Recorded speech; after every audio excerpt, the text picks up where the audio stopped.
tariff. I love tariffs, right? Because we've been screwed by tariffs used against us for years by China, by Japan, by South Korea, by Germany, by everybody, by Canada. Canada's nasty. They are. They're nasty. People think Canada, they're nasty. People, I love the people, but they're nasty. Nasty leadership. Trump lies constantly about trade and tariffs between Canada and the United States because he doesn't have a clue about it. Disagree? Come and debate me. Equal, uninterrupted time on the debate network to debate any subject in a private debate room. No public comments, just real people discussing, debating the important issues. www.thedebatenetwork.com. And also, help us out. Subscribe to our channel. Thanks. Anyways, back to the argument. Trump lies because he's clueless about how trade works between Canada and the U.S. Same with tariffs. And who pays the tariffs? What he's doing is he's playing in two populist, America First narratives. Canada is unfair with trade, taking advantage of the U.S. Tariffs in response are the way to make them pay because tariff is my favorite word. Well, these are nothing but half-truths, and no one in the U.S. media or anyone around him explains that he's got it all wrong. There is a trade deficit with the U.S., true. But out of the $453 billion of goods and services that Canada traded with the U.S. last year, $110 billion of that was oil sales. The U.S. exported $426 billion worth of goods and services to Canada. So this left them with a deficit of approximately $27 billion for the year.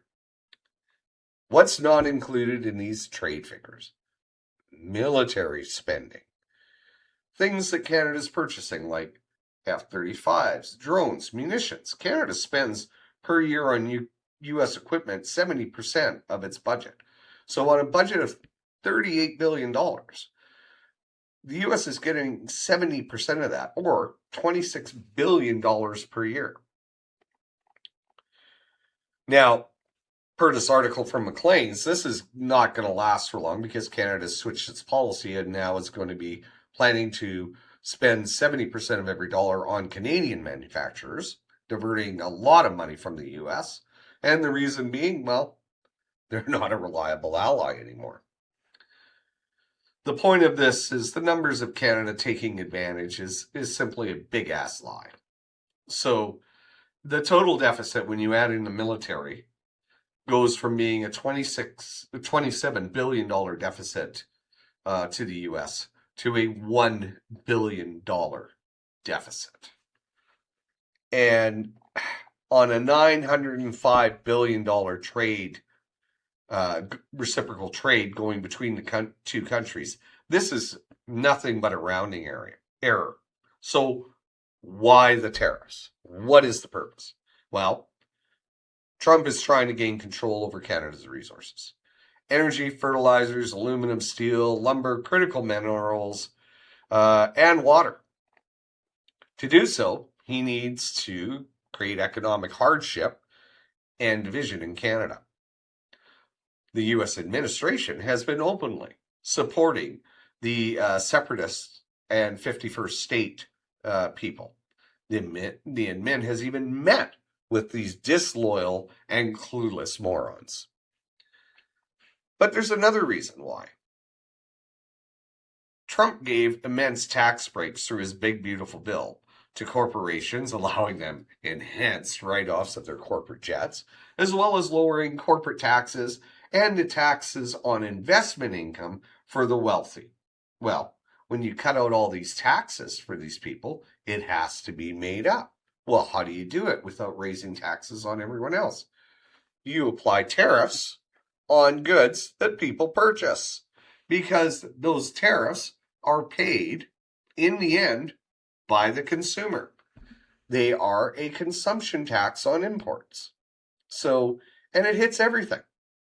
So when a U.S. company, like say Walmart, imports something from Canada and there's a tariff on it, that tariff is passed on to the U.S. consumer. That is just how it works. That then makes everything, as all goods become tariff, more and more expensive to U.S. consumers, driving up inflation, driving up the cost of fuel, driving up the cost of food, driving up the cost of housing. Everything is affected by this because as you increase inflation, costs have to be covered. So everything from food to medicine, household products, cars, brooms, concrete, sex toys, everything, it gets hit if it's imported under tariffs. If you disagree with me, if you think like President Trump and his little minion, Peter Navarro, that tariffs are a great thing, come and debate me. Seriously, come and debate me. I have a degree in economics. I know what I'm talking about. But that's the point, is to have these discussions. Anyways, Robert Simoes, founder of the Debate Network. I hope you'll come and debate me on this subject or any other one. Until we meet next time, I bid you adieu.